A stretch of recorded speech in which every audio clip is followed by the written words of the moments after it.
உலகெங்கும் வாழும் தமிழ் சொந்தங்களுக்கு இனிய வணக்கம்.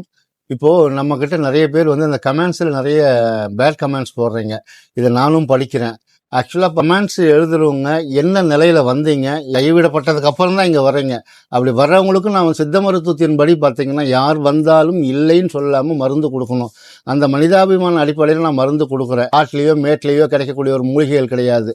பல காடுகள்லேருந்து பல மலைகள்லேருந்து கொண்டு வந்து பொட்டன்ஷியல் பண்ணி மருந்து தயார் பண்ணி உங்களுக்கு நான் இந்த மருந்து கொடுத்துட்ருக்கேன்.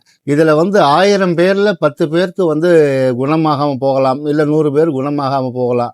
ஏன்னா அவங்க சரியான முறையில் மருந்து எடுக்க மாட்டாங்க, இல்லைன்னா சரியான முறையில் வந்து அந்த பேஷண்ட்டு வந்து ஒத்துழைக்க மாட்டாங்க, இல்லை பொருளாதார சூழ்நிலைக்காக நீங்கள் மருந்து நிறுத்திடலாம்.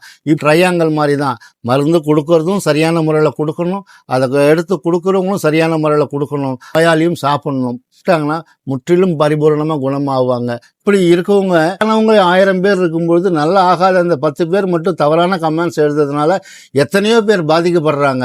அதாவது உயிரை காப்பாற்றணும், நம்ம வாழ்க்கையில் ஜெயிக்கணும்னு நினச்சி வர்றவங்கள கூட இந்த மாதிரி கமெண்ட்ஸ் என்ன பண்ணுதுன்னா மனசை புண்படுத்துறதுனால அவங்க வர முடியாமல் போயிடுது. தப்பான முறையில் தப்பான கருத்தை நேரடியாக வந்து என்கிட்ட சொல்லுங்கள். குறை இருப்பின் நாம் திருத்திக்கலாம். ஏன்னா இதுவும் குறையாக நாம் யாரும் பண்ணுறதில்ல. எல்லா இடத்துலையுமே 100% உயிருக்கு யாரும் உத்தரவாதம் கொடுக்கறதில்ல. மருந்துக்கு உத்தரவாதம் இருக்கும், ஆனால் உயிருக்கு உத்தரவாதம் கிடையாது. யாரும் எந்த டாக்டரோ எந்த மருத்துவத்துறையிலோ உயிருக்கு உத்தரவாதம் கொடுக்கறது இல்லை. அவரவர்களுடைய லக்கு, அவரவர்களுடைய முற்றிய நிலை, இல்லைன்னா ஆரம்ப நிலை, இதை பொறுத்து இந்த மருந்து வேலை செய்யும். அதுக்கு தகுந்த மாதிரி தான் அவங்க வந்து காப்பாற்றப்படுறாங்க.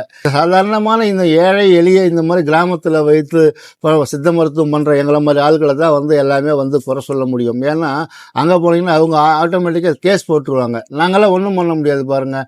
அதனால தான் இப்போ நம்மளை மட்டும் தவறான கருத்துக்களை சொல்கிறீங்க. தயவுசெய்து அப்படி சொல்லாதீங்க, கேட்டிங்களா? வாங்க, மலைந்து போங்க. நன்றி, வணக்கம்.